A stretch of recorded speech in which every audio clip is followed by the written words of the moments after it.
Today's show is brought to you by the Dance Studio of Tupelo and Sprint Print and Emmy Lou's Boutique and Tanning Salon.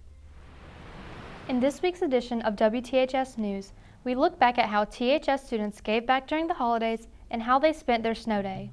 It's finally snowing outside.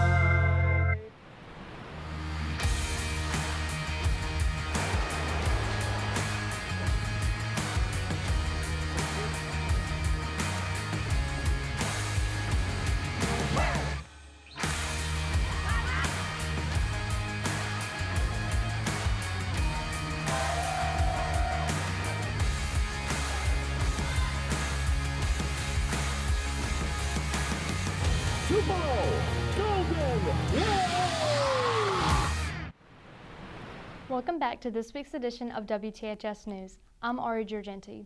In Mississippi, we don't see much snow, so when it started spilling Monday morning, students were ecstatic to wake up to a winter wonderland. The snow is hanging down from the street lamps. The sky is such a beautiful sight. And when we walk along the icy lane, you'll be holding me so tight. Not only were they excited, our very own therapy dog Waverly had a ball running around in the snow. Don't forget that next Monday is also a holiday, so enjoy sleeping in. Over the holiday break, students opened their hearts by giving back to the community. Not only was the school involved, local businesses also took initiative by helping the cause. When a family in the community is hurting, there's no doubt that the city of Tupelo will band together and get them back on their feet again. On December 25th, the Sid family was enjoying their Christmas break when a fire was started in one of the near bedrooms. I was in the kitchen and I saw my room glowing. I was like, what is that? So I ran back there and I saw oh my God, there's a fire. So I started yelling fire to get my dad out of his room. So I was in my room and I'm on kidney dialysis, so I'm hooked up to this machine. So I heard fire. So I unhooked from the machine as fast as I could. Was in my shorts and t-shirt. And we tried to put it out, but we were unsuccessful. So and we had to stand there and watch, the house burn, which was not a very good feeling. When the Tupelo community heard of the tragedies of that night, they were quick to aid the family in many ways.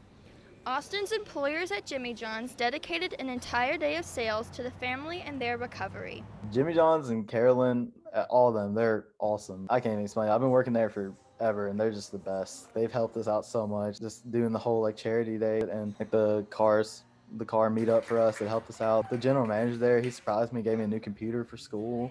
Mr. Dennis says that he felt the love of his peers as well, getting many supplies and sympathy while they work towards better times. Clothes, food, shoes. It was just coming in from Quillen's Grove, from a lot of organizations. The whole community has been taking care of both of us, and we're just very, very appreciative. Austin and Dennis both say they could not have asked for a more loving community in the time of need. They now have a new house, all the food and clothes they need, and steady hearts to continue with life once more. You never really think something like this would happen to you. And then when so many people come together to help you out, it's crazy.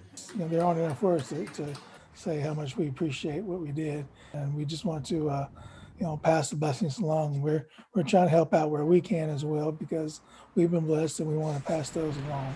Thanks for the heartwarming story, Sarah. Thank you to all the Quill and Skull, National Honor Society, and all of the members of our community who helped out the Seat family. With a new semester comes a new season of sports. Paris has more. Hey y'all, it's Paris, back with another edition of Sports Media.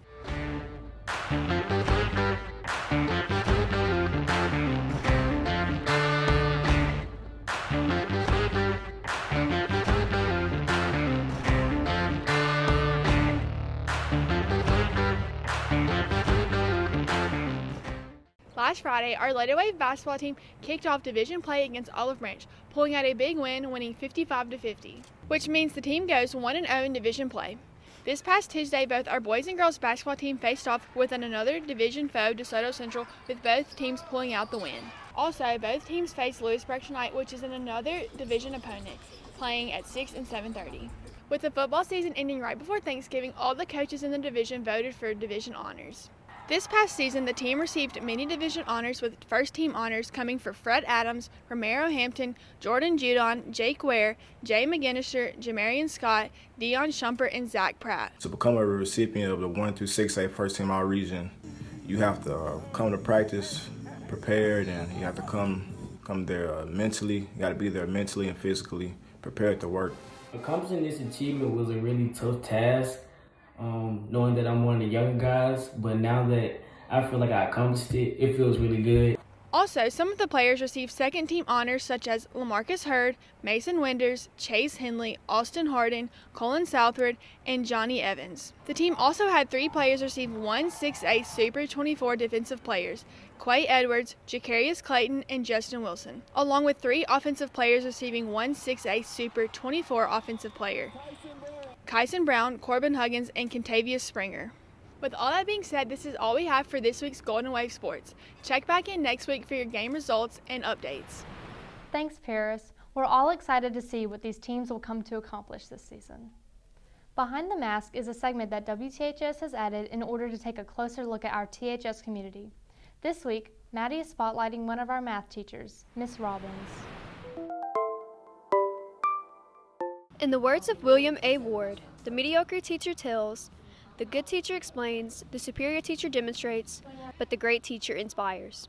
Geometry teacher Miss Amy Robbins exemplifies what it means to give your all to your students even when faced with adversity. She inspires her students to stay positive and give their all despite her battle with cancer. Having to go through treatments and deciding how to make plans to battle her sickness, Miss Robbins says a strong mentality helps with the physical effects in everyday life. You've really got to focus, I believe, on the mental part of it, how you're going to attack it mentally. Because I believe the mental affects the physical. And I would rather my mental part of this drive me instead of my physical. But yes, there's many days where that I am very nauseous and sick. Sometimes I'm not able to be here. Sometimes I'm here and I have tears running down my face, but hey, tears are just pain leaving the body.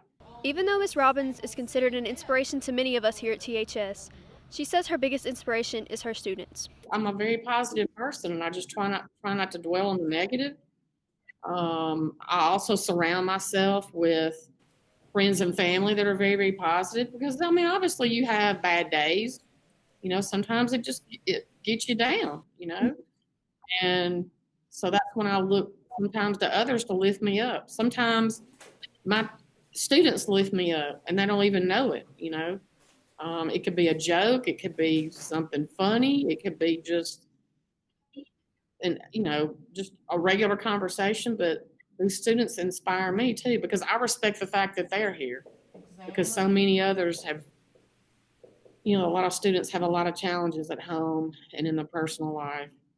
And, hey, if they can get up and they can be here, so can I. Connecting with your students is a crucial part of education, but Miss Robbins connects with her students on another level, showing them that even when faced with obstacles, you can still be successful. You are in total control of that, your reaction to things. And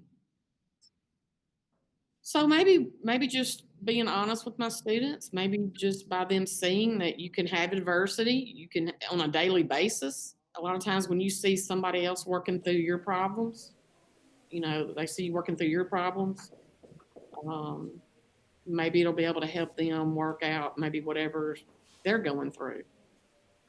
Because people like to connect with people and know that they're wanted and needed and that they're being recognized in some kind of way, not just in a negative way. Even though Ms. Robbins faces challenges daily, she is still able to put on a smile from behind the mask. I'm Maddie James, WTHS News. Thanks, Maddie. THS is wishing the best for Miss Robbins' recovery. Also, our condolences to Kai Robinson's family.